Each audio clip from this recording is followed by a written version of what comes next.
Hi అండి. Welcome to my channel Sugun. అందరూ ఎలా ఉన్నారు? నేను చాలా బాగున్నానండి. ఈ వీడియోని ఫస్ట్ టైం చూస్తున్న వాళ్ళు మన ఛానల్ని సబ్స్క్రైబ్ చేసుకోండి. వీడియో మొత్తం చూడండి, స్కిప్ చేయొద్దు. ఈరోజు మనం కొబ్బరి పల్లి చట్నీ ఎలా తయారు చేసుకోవాలో తెలుసుకుందాం. స్టవ్ ఆన్ చేసి ప్యాన్ పెట్టుకొని అందులో కొంచెం పల్లీలు వేసుకోండి. అలా గరిటెతో కొంచెం అటు ఇటు తిప్పి అవి కొంచెం బాగా వేగిన తర్వాత మాడిపోకుండా చూసుకోండి. మాడిపోతే అసలు చట్నీ బాగోదు, చేదుగా ఉంటుంది. ఇలా వేగిన తర్వాత పల్లీని పక్కన పెట్టి ఒక 4-3 పచ్చిమిర్చి తీసుకోండి.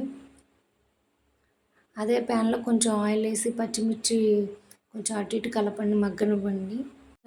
ఇలా పచ్చిమిర్చిని ముక్కలు చేసి వేయండి. చిన్న మిక్సీ జార్లోకి పల్లీలు, కొంచెం కొబ్బరి ముక్కలు, పచ్చిమిర్చి, కొంచెం జీలకర్ర, 2 వెల్లుల్లి రెబ్బలు, తగినంత ఉప్పు వేసుకొని గ్రైండ్ చేసుకోండి మెత్తగా. మెత్తగా అయిన తర్వాత దాన్ని గిన్నెలోకి తీసుకోండి. కొంచెం వాటర్ యాడ్ చేసుకోండి. మీకు చట్నీ ముద్దగా కావాలో కొంచెం పలుచగా కావాలో దాన్ని బట్టి వాటర్ యాడ్ చేసుకోండి. ఉప్పు సరిపోకపోతే కొంచెం సాల్ట్ యాడ్ చేసుకోండి. చూడండి ఎలా ఉందో, మరీ ముద్దగా కాకుండా మరీ పలుచగా కాకుండా. ఇప్పుడు ఈ చట్నీలోకి పోపు వేసుకుందామండి. స్టవ్ ఆన్ చేసి చిన్న కడాయి పెట్టుకొని అందులో కొంచెం ఆయిల్ వేసి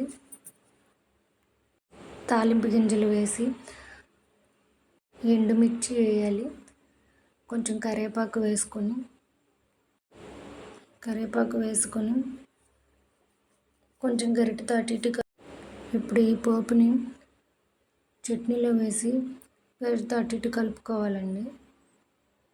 చెప్పడం మర్చిపోయానండి, పచ్చి కొబ్బరి వేసుకుంటానండి. కొంతమంది వేయించి వేస్తారు కొబ్బరి.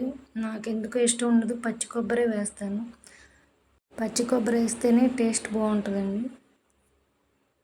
ఈ చట్నీ ఇడ్లీలోకి, దోశలోకి చాలా బాగుంటుందండి. బయట టిఫిన్ చేసే కన్నా ఇలా ఇంట్లోనే ప్రిపేర్ చేసుకుని తింటే హెల్త్కి ఎంతో మంచిది కదా. మీరు కూడా ఒకసారి ట్రై చేసి చూడండి, ఎలా ఉందో కామెంట్ చేయండి.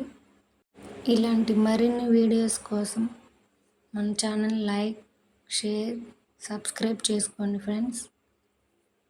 Thank you.